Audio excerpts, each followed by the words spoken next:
Hey, what's up, guys? Michael from Karate Breakdown, trying to bring back practical karate. So I did a live stream of this maybe a few weeks ago, and I kind of want to make it a little more formalized. So we're gonna look at this on the screen now. So the idea is karate is learning karate as a language, and how the interpretation of that can be different based on what you think learning a language entails. And I'm gonna talk about your typical idea of learning a language and also why you should modify that for karate and what you should change. So, right off the bat, when people think about learning a language, they think about learning the letters first because that's what we think. I got to learn the letters, I got to learn how to string letters together and announce and pronounce things. So, you're learning the ABCs. And telling you from experience now that I have a 2-year-old son, he doesn't care about letters. He's not really looking at trying to spell or read.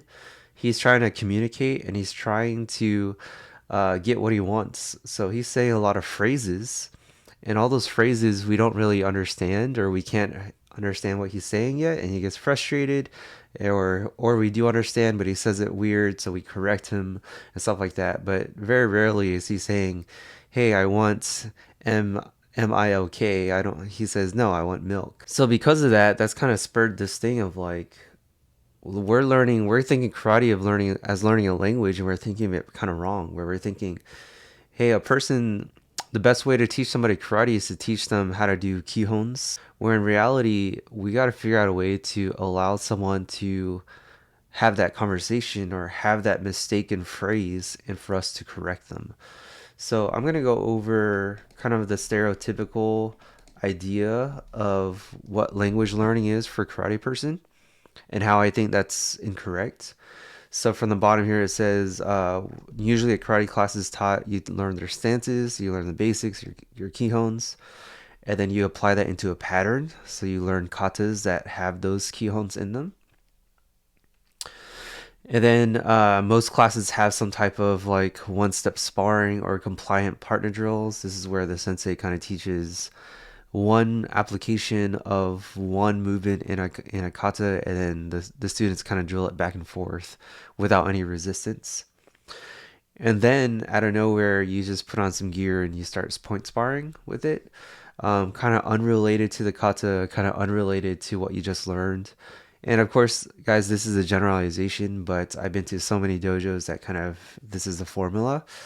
Um, Nothing wrong on them. It's just how it's always been taught, even in modern day Okinawa is kind of how it's taught. And then you just rinse and repeat that over 3 to 5 years for most people, and you get a black belt. And then most black belts, they get there, and what happens is there's no support for an advanced class or an advanced rank, and they're kind of expected to just teach.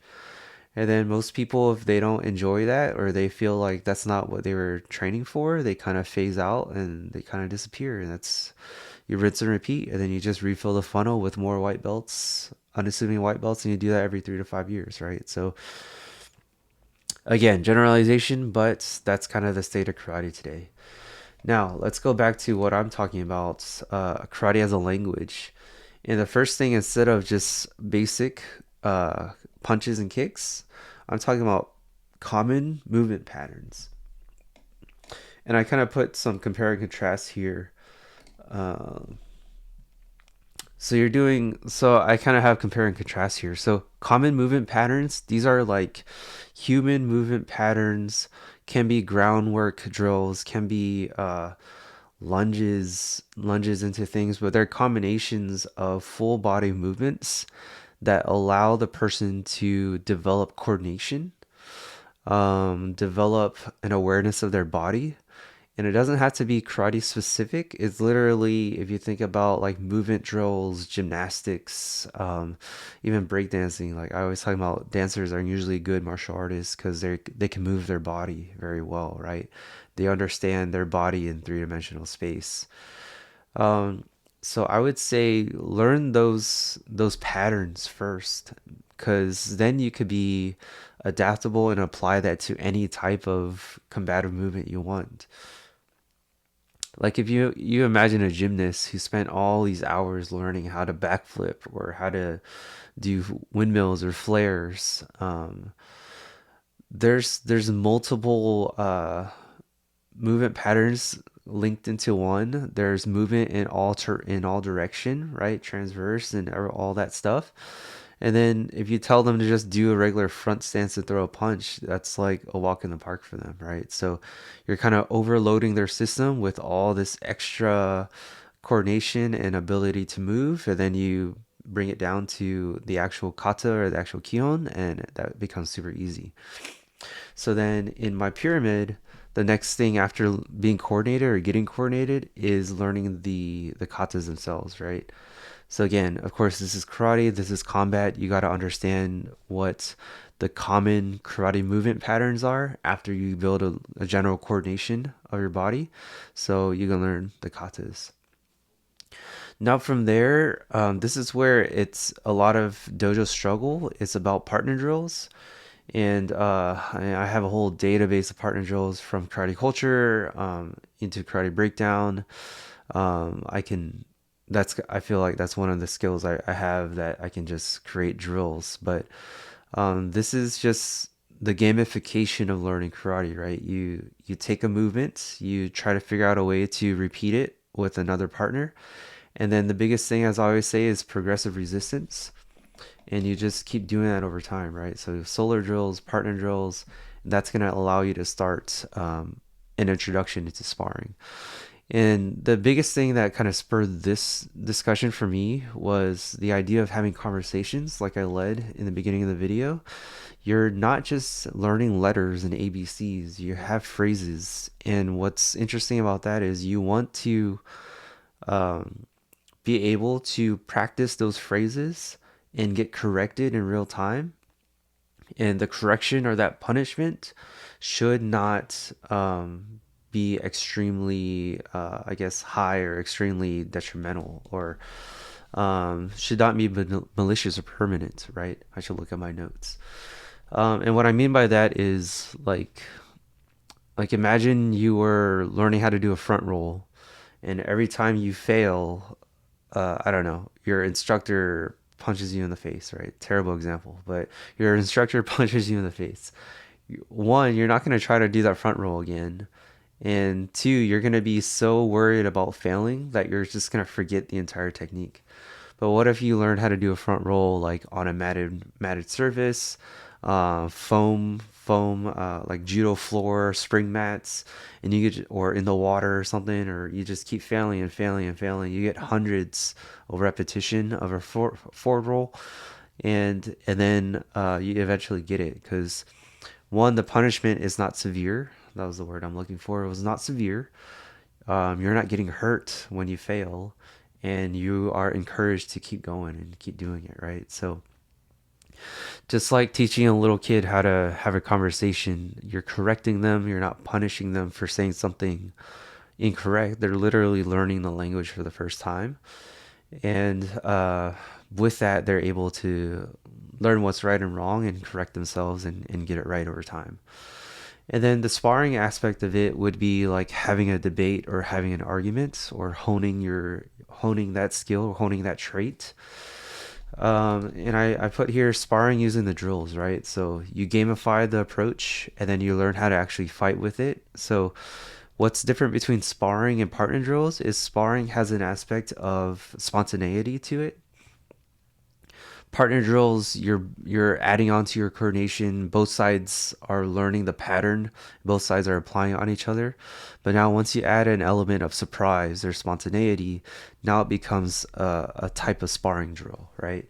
There's always the element of not knowing what's going to happen next, um, and and when you don't know what's going to happen next, you're forced to learn things and apply things not by memory but by muscle memory, right? You're forced to just react, and you're forced to not think in the moment. And that's kind of exactly like having a debate or an argument, right? Like if you imagine like the stereotypical, I don't know, courtroom argument of two lawyers, they're going back and forth, or you're arguing with your significant other, any delay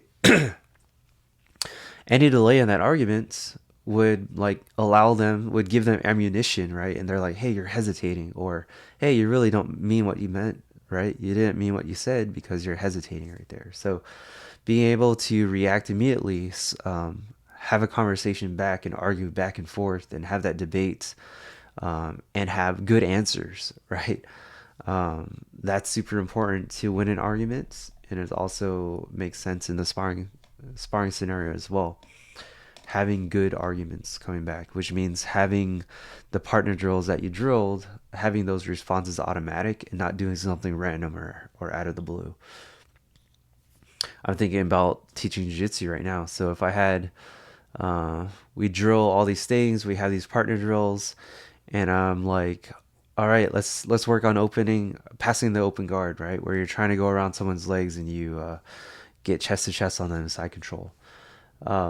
If I taught like all these different passes and I say, all right, let's live spar, let's try it, and a white belt just randomly pulls out like a double front flip to try to pass, and I'm like, that's crazy. That's probably not gonna work. That's spontaneous. It is sparring, but it is not a good argument that you just threw out there, right? It's energy inefficient.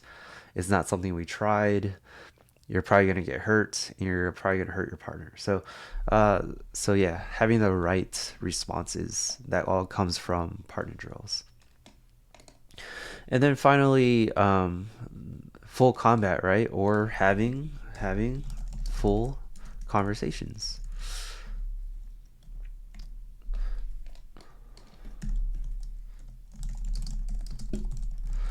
And from there, you could say, hey, I know conversational karate, right?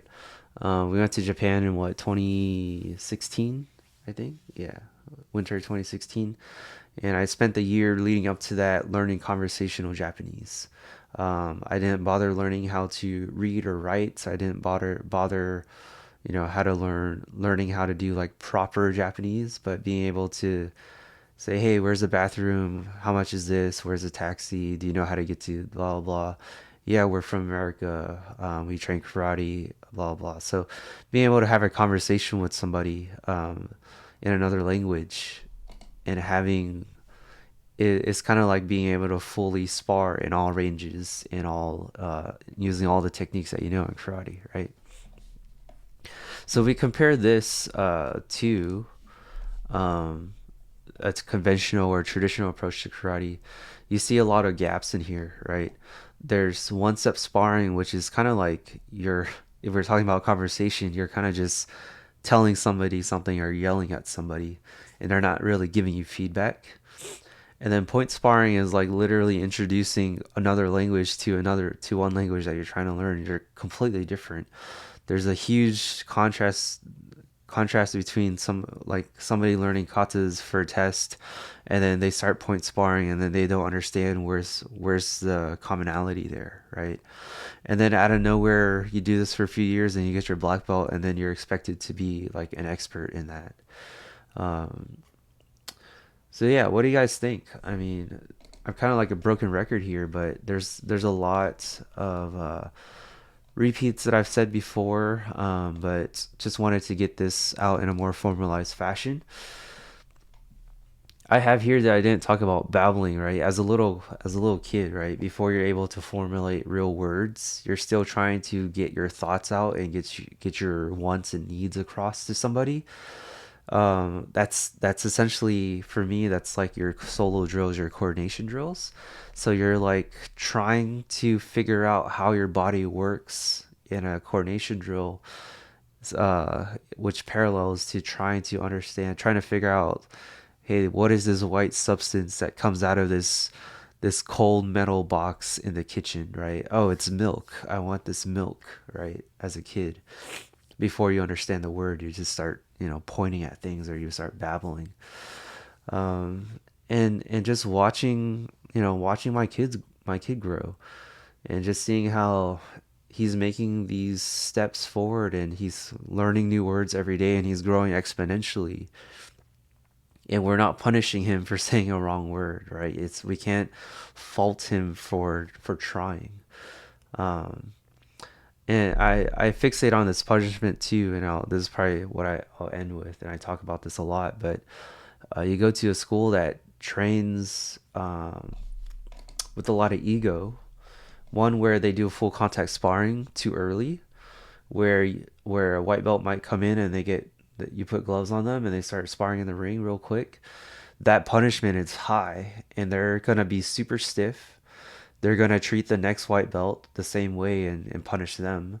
They're not gonna learn real technique. It's trial by fire, and most people either will stop, or they'll get injured, or they just won't learn. Right? They'll just be a brute. And it's the instructor's role to figure out, how do I foster the next generation and let them learn and help them learn correctly without creating this atmosphere and this environment where your killer be killed. Um, and I mean, that's very rare nowadays in the karate school. I'm thinking about mostly jiu-jitsu schools right now where um, it's like fresh meat when a new white belt comes in, and someone who's been there 6 months now is now ready to like lay the hammer down on this new person, and that new person is there, like maybe it's a dad trying to get back in shape, and now he's like fighting for his life, right? So I see it all the time, and it's unfortunate. So hopefully this gives you guys some food for thought. If you guys are new to this channel, my name is Michael. This is Karate Breakdown. I'm trying to bring back practical karate by looking at modern combat situations and applying them to traditional karate kata. So, like this video, subscribe, share it with your friends, leave a comment if you have some things to talk about, and I'll try to get back to you. Peace. Take care. Train hard, fight easy.